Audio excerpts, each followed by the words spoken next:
It's so funny because I have spent countless hours with our special guest today sipping coffee, but we've never met till now.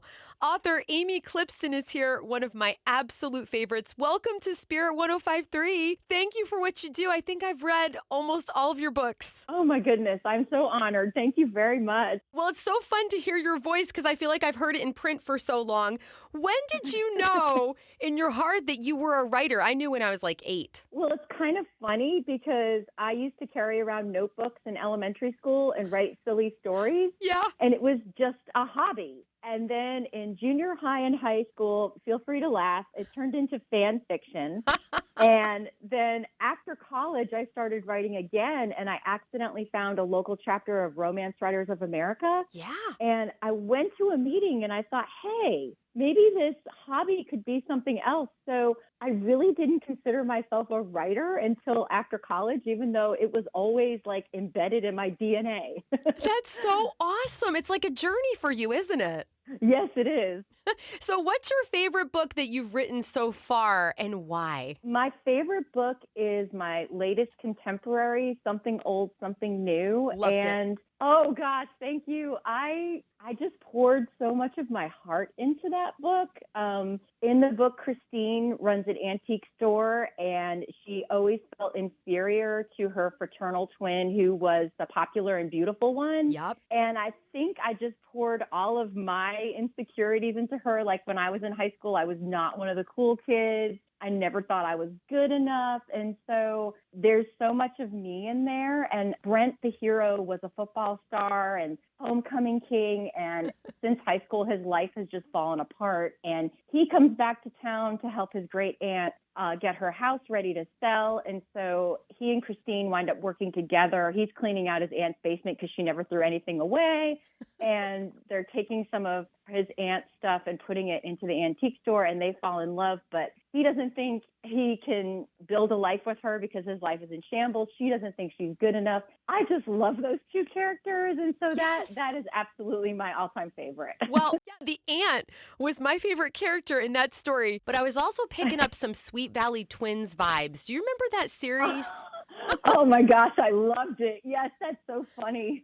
You and I must be around the same age. I loved those books. Yes, girl, I think we are. But one of the things I appreciate about you is you're not a cookie cutter author, Amy, in that, the twins, like they didn't get along. They didn't have a perfect relationship. And clearly they started to heal near the end of the story. But I appreciate that. It wasn't all sunshine and roses for them. Right, exactly. And it's kind of funny because in the first draft, Christine never told her twin sister, Brittany, how she felt. And my editor's like, I think she needs to tell her how she feels, and Brittany really needs to apologize. So I wound up adding that scene in edits, and I think it really helped because Christine had a lot of hurt feelings because everything was about Brittany. It was always about Brittany, and Christine just finally had it. Yeah. So that was a lot of fun working through that. Oh, it's wonderful. I just love your story so much.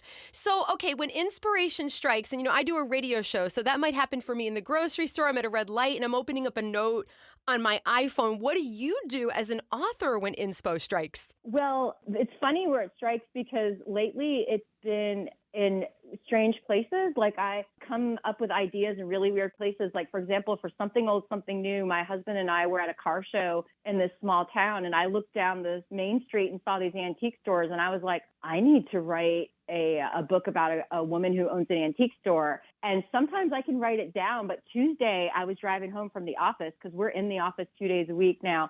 And I was on a highway and I got an idea for the book I'm working on, and I had nothing to write on. Like I'm driving, like doing 60 miles an hour, like, okay, you need to remember this. You need to remember this. And by the time I got home, I forgot. And I was like, shoot. Oh. And so I walked upstairs and I'm like, what was it? What was it? And then it hit me and I wrote it down. I found a Post-it note and I wrote it down. So yeah, so if I have something to write on, I have to grab it. If not, I try to memorize it. Now, when you saw those antique shops, did you walk through them? Did you see cats? Because I know Christine had cats in her shop. Well, I'm the crazy cat lady.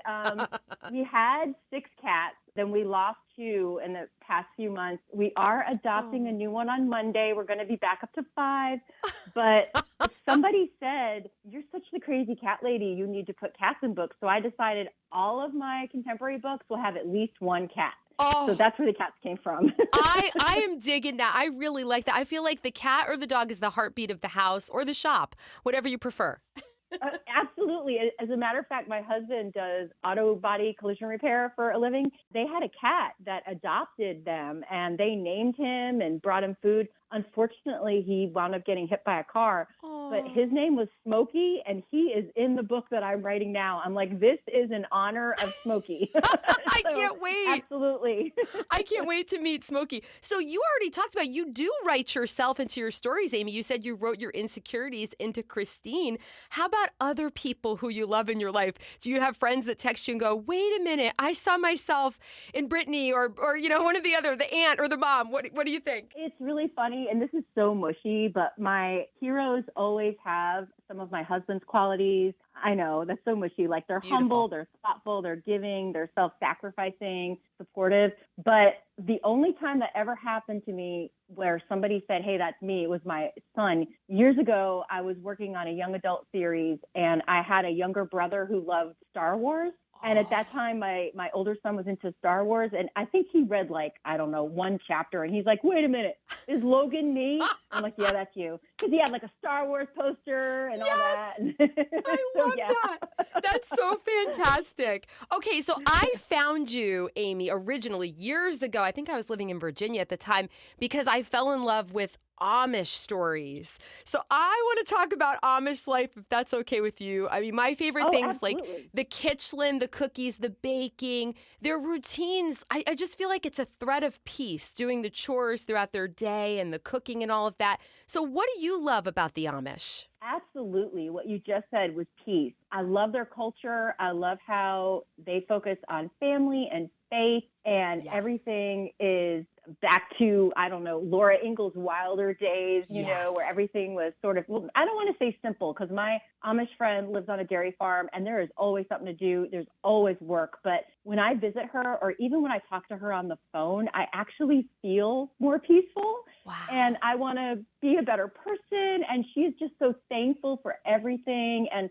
I haven't been able to visit her in a few years because of COVID, but Hmm. my mom and I are heading to New Jersey in October for my nephew's wedding, and Oh, she's only like 2 hours from there. So we're gonna go up to Amish country, see my friend, then go to the wedding, then come home. And I can't wait. And this is so silly. I am not Amish. I've never been Amish. But when I go there, it feels like home. I wow. think because I've been creating these stories since like 2007. Yeah. So I see a horse and buggy and I just love it. I can't wait. And the food, oh my goodness, the food is amazing.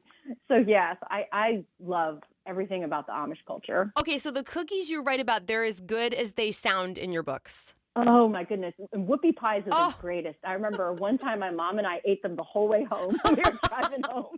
I gained like 10 pounds in a weekend. I'm not fibbing. that's fantastic. One of the things about the Amish, I feel like they move at the speed of life. We're moving at the speed of light. Fast, fast, fast. Let's go, let's go.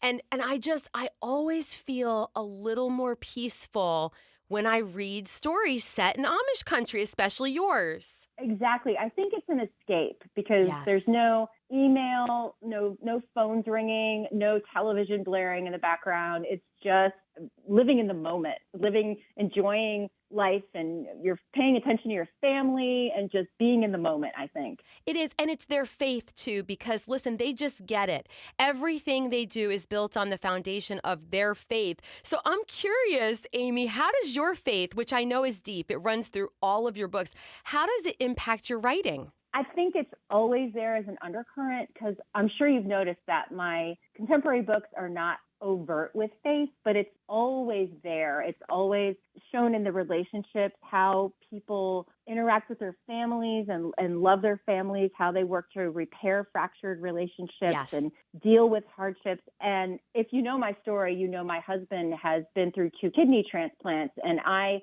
donated for him through a swap 12 years ago. Wow. And because I've been through hard times, I mean, we waited on 3 years. He suffered on dialysis while we were trying to find a match for his second transplant. And we went through some really hard times. And there were times where, in the worst times of your life, sometimes you wonder if God is really there. And when you get through it, you realize he he was absolutely there, even when you felt like you were alone. And so I think that always weaves itself into my books. I always say my books are about people going through hard times and finding love along the way. Wow. So like with my Amish books, my faith is a lot more overt. They talk about their faith. They pray for each other. They quote scriptures. But in my contemporary books, it's just a little more, it's in the background. It's in the undercurrent. If you really look, it's there, if that makes sense. It does. And I hear it and I feel it's like a gold thread woven throughout the entire book. And it's what we do in radio. In Christian radio, I'll never forget my mentor saying to me, you can talk about Jesus by talking about a donut. Because when you open the mic and you talk about, I loved this delicious salted caramel chocolate donut, you're resonating with somebody. You're saying, I'm your friend. And then when something happens in your life and it's time to share about Jesus, it's like, that's a normal person. They like donuts. You know, it's a relationship, right, Amy, and you're building that with your readers.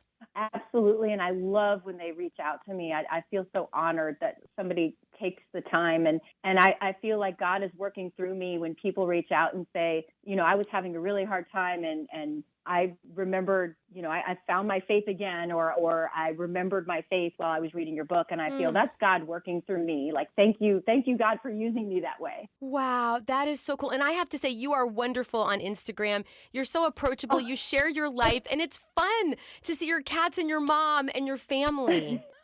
Thank you. I'm glad to hear you say that. Okay, so at the end of a book, it's always like super sad. I always get sad when it's like you're 97% done if I'm reading on my phone, or I start feeling the pages at the end. I'm like, no, I'm getting to the end. So how do you feel when you have to say goodbye to your characters? Like, do you get attached like me? I do. And I know you're going to say, stop talking about this, but Brent and Christine from Something Old and Something New, I had to like evict them from my brain so I could write about somebody else. Like, y'all need to leave me alone. But recently, I just finished edits on the last book in my Amish Legacy series. That is The Heart Shelter, which is coming out in February. Oh. And I was really sad because I love those guys. I love my Bontrager family from my Legacy series. And I had a really hard time saying goodbye to them. Like, sometimes I have tears in my eyes as I'm, you know, writing the last line of the book or going through edits, like the last round of edits. But they each have a piece of my heart, and they're all special to me. And I love when readers say that they're real to them, or they talk about them like they're real. Yes. Because it runs like a movie in my head while I'm writing. So they're very real to me. So that's an honor that somebody else would get attached. That is so cool. And by the way, I was so happy at how Corey's story resolved. It was one of the foundation. All the titles run together for me sometimes, but I just thought that was wonderful. Another example of, hey, look, sometimes life gets really messy, but God can turn a mess into a message. Absolutely. And thank you, because a lot of readers did not like Corey. And so my editor and I knew that it was going to be a challenge. So I'm really glad that I tried to show that, you know, he's the middle son. He had a really hard time when his father remarried, and then his brother had to go and fall in love with his ex-girlfriend. Yeah. So I had to show that, he knew he was immature. He knew that he treated people in his family badly, and he grew from that. And so I appreciate that. I'm glad that you liked Corey after reading that book. I did. And I was tracking with him. Look, we all go through stuff that makes us bitter and we get angry, but God can work through that. And, you know, that's the cool thing. That's one of the things I love about all your books, Amy, is God does not give up on us. When we're a mess, he still loves us. Thank you. Absolutely. That is so true. He never gives up on us. Absolutely. He is always there. Amy Clipston, I hope you keep writing and writing. And every time you come out with a new book, come back and talk about it. I would love for you to be a regular. Oh, this was so fun. Thank you so much for inviting me. This is a blast.